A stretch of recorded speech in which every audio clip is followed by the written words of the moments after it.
All right, everybody, good afternoon. And we got more to say about Ryan Grubb. And I know I've made more than enough Ryan Grubb videos over the last 24 hours, but there's a lot to say because he's our offensive coordinator now. We know for a fact, and we got to uncover everything. So now that we know he's in place, now that we know he's going to be the guy beyond all reasonable doubt, let's take a look at his resume and try to understand what he's accomplished at his various stops over the last 20 years in college football.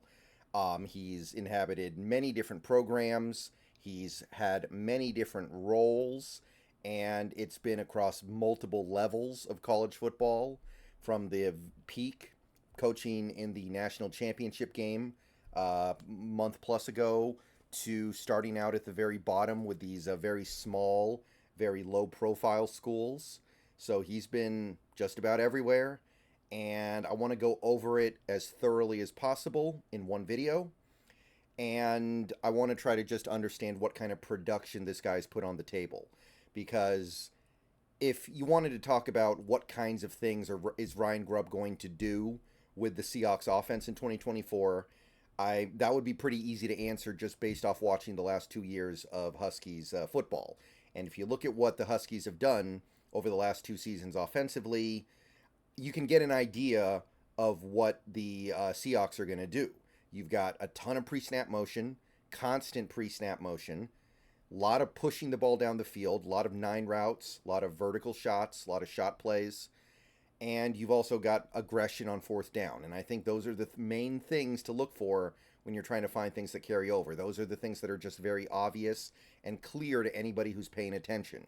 So, on that level, that's pretty easy to just pound through, but I want to look at the resume too. So, Ryan Grubb going to turn 48 in a couple months here. Let's go backwards through the resume, starting with what he did at Washington, which this is what you probably already know about because it's recent and it's local. He had three different roles for the Huskies the last 2 years: assistant head coach, offensive coordinator, quarterback coach. So, a lot of responsibility, and on every level, he succeeded. This most recent season, the Huskies went 14 and 1, made it to the national title game. So, as an assistant head coach, can't do much better. As an offensive coordinator, the Huskies scored 36 points a game, which was 13th in the nation. So, very, very, very good. And Michael Penix was a Heisman finalist and had a phenomenal 4,900 yard, 36 touchdown, 157.1 rating season. So, QB coach stuff definitely on point. The year before that, the Huskies go 11 and 2. Really good season. Much better than I expected going into that year. I thought it was going to be a little bit of a struggle first year under DeBoer and Grubb and Penix. It was not. They scored almost 40 points per game, which was seventh in the country. One of the best offenses out there, elite. And Michael Penix, still the quarterback, 4,600 yards, 31 touchdowns, 8 picks, 151.3 QB rating. Really, really good. Again, one of the best QBs in the country. And as a collective, there are only a couple quarterbacks that have played better than Penix over the last two seasons. So on every level, he cranked. Assistant head coach, offensive coordinator, quarterback coach, killed it all. But that stuff we already knew pretty well. I want to go further back a little bit into his history and take a look at what he was doing at Fresno State from 2020 to 2021. And he was actually wearing a couple hats in previous years for the Fresno State Bulldogs as well. By the way, if you go to Kalen DeBoer's Wikipedia page, you can see that he was at Fresno State for most of this time, from 2017 to 2018, then 2020 to 2021. So you can see the connection there. For 2 years before going to Washington, he was the assistant head coach, OC, and QB coach again. Fresno State went 10 and 3 in 2021, really good season. 33.4 points per game, which was 26th in the country, and his quarterback was Jake Haener. 4,100 yards, 33 touchdowns, 9 picks, 67% completion, 155.9 rating. I mean, those stats are not that far off from what Penix was giving us these last couple years, right? And when I say us, by the way, I graduated from the University of Washington, so by some definition, I am a Husky, so I say us sometimes. But in the case of the Huskies, it's technically true, I think. In the case of the Seahawks, it's not. Sometimes I say us, and people are like, well, you're not a Seahawk. I am a Husky, though, kind of. But anyway, Jake Haener would go on to be a player of some note in the draft. Not a big-time prospect like Penix is, but Haener got some attention. 2020 was the COVID year. 3-3 was Fresno State, but they were good offense. 32.8 points per game, 36th. Pretty good. And Jake Haener was still the quarterback. He had a good enough year given they only played 6 games. 2,000 yards, 14 touchdowns. QB rating 153.4. So still cranking, still doing his job. The year before that, this was, I believe, the year that DeBoer went to Indiana. He was the assistant head coach, OC, and offensive line coach for one season. Not so good this year, admittedly.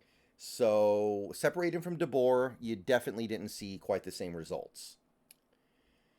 4-8, and they were 30 points per game, which was slightly above average. Still not bad. Still respectable. I mean, it's Fresno State. It's not USC. It's not Florida. It's not Georgia. The one notable offensive lineman on that Fresno State team was Netane Muti, who would go on to become a 6th-round pick of the Denver Broncos. So that was the guy who kind of broke into the NFL and had some success. So that was the one offensive line guy that would go on to be in the NFL in a notable sense. Excuse me. But this is another thing that some people really like about the Ryan Grubb hire. He has a background as an offensive line coach, which is something that makes people believe he's going to prioritize offensive line play in Seattle, which is not something we've had for a while. So even though the results here were not stellar, keep in mind that he was the offensive line coach here. And by the way, the previous 2 years when DeBoer was in Fresno State, he was the offensive line coach and running game coordinator for 2 years. 2 pretty good running games. 4.4, 4.3 yards a carry doesn't sound that great, but remember, it's college football. They do the stupid thing where a quarterback sack is lost yards. They averaged about 155 rushing yards per game. 31 touchdowns in 2018, 22 in 2017. Not amazing, but pretty good given the fact that Fresno State was not some dominant team that got to run the ball every single fourth quarter because they were packing away a big lead. So, not bad, pretty good. And again, the fact that he's an offensive line coach in this case means more than what he produced during this time. Because, again, the only notable offensive lineman on an NFL level from this era of Fresno State football was Muti. Before then, he spent 3 years with the Eastern Michigan Eagles, 2014 to 2016. Offensive line coach only, by the way. DeBoer was the OC and QB coach during this time for Eastern Michigan. So, again, they're connected. And there was one offensive lineman on that Eastern Michigan team that would go on to become an NFL player. It was actually Andrew Wiley, who would go on to start and be a relevant player for the Kansas City Chiefs during the Pat Mahomes era. And Andrew Wiley, as of right now, is a 2-time Super Bowl champion. Went on to the Commanders this most recent offseason. But, yeah, that would be one of the guys that he really helped get a lot out of and turn into a player who would go on to become a viable piece of a really, really good NFL offense. So that's notable because it's Eastern Michigan. This is not some major program that prints offensive linemen every single year. No, Eastern Michigan is lucky if they have one player get drafted in every draft. So I'd say he did pretty good work here. Eastern Michigan wasn't a great team during this time, but you got to say, on some level, he's doing it. Now, before Eastern Michigan, he spent an extended period of time with the Sioux Fall Cougars. And now we're getting pretty deep down into the college football machine when you're talking about Sioux Fall. This is not a major program. This is not a program that goes up against teams like Georgia or Alabama. This isn't even really a team on the level of like a Eastern Michigan. This isn't a team on the level of like a, I don't know. I don't even know if they're on the level of like a Central Washington. This is pretty far down. So I understand that we're kind of getting to the point where I don't know how much we can learn here. But Sioux Fall was a team that employed DeBoer. I'm sorry. Well, they did employ DeBoer, but Grubb was employed by them for 7 straight years. By the way, DeBoer also has his origin in Sioux Fall. He spent quite a bit of time there. earlier in his career. So it is worth noting. And he was a offensive coordinator, quarterback coach for 4 years from 2010 to 2013. Working backwards, he had three pretty good offenses. He had 2 years where he cycled through multiple quarterbacks and the results were not very good. Like 2013 had 2,500 less than 2,500 yards passing, 16 touchdowns, not good.